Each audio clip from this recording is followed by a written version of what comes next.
telespectadores da TV Senado, ouvintes da Rádio Senado, e venho hoje à tribuna para fazer um pouco uma reflexão sobre o momento que vive o nosso país.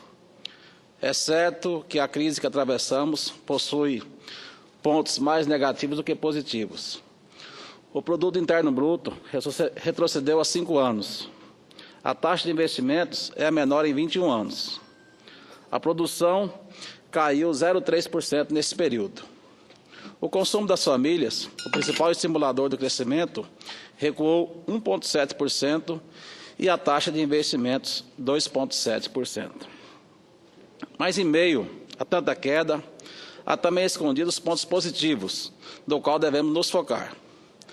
As estatísticas do PIB nos mostram isso.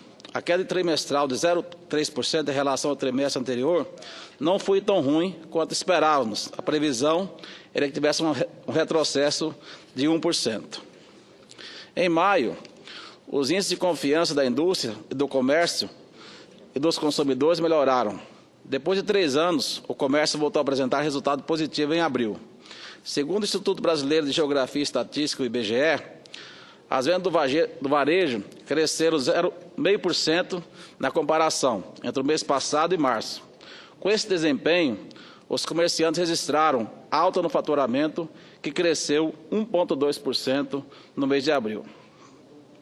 Eu entendo um momento importante e acredito que a nossa população tem que ser mais otimista, tem que acreditar que nós estamos em um novo momento.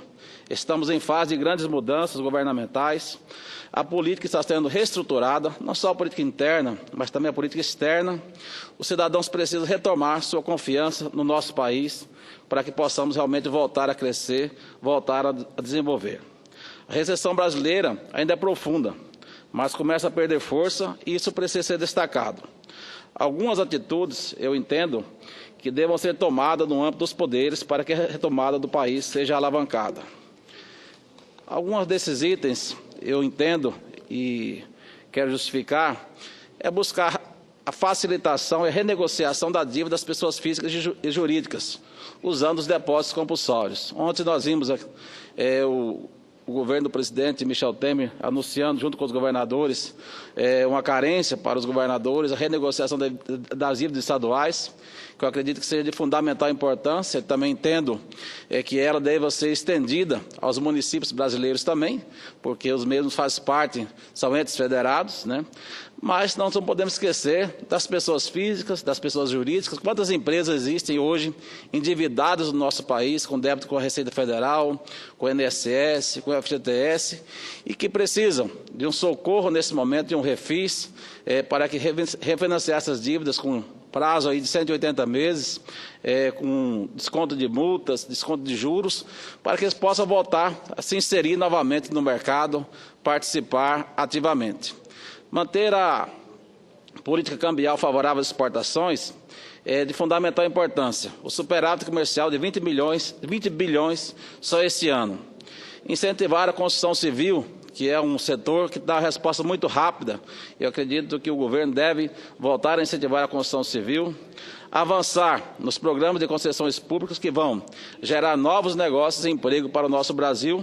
E eu tenho certeza que o ministro Moreira Franco, que está encarregado dessa área de concessões públicas de aeroportos, de rodovias e ferrovias, está bastante ágil e com muita confiança que esse ano teremos ainda grandes concessões e isso será muito importante para gerar investimento, gerar emprego e renda para o nosso país.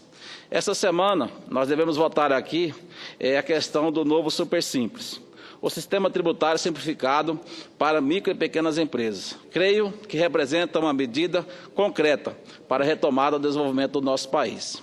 O texto no projeto abre ainda um refis para micro e pequenas empresas de 120 meses, o dobro do prazo atual.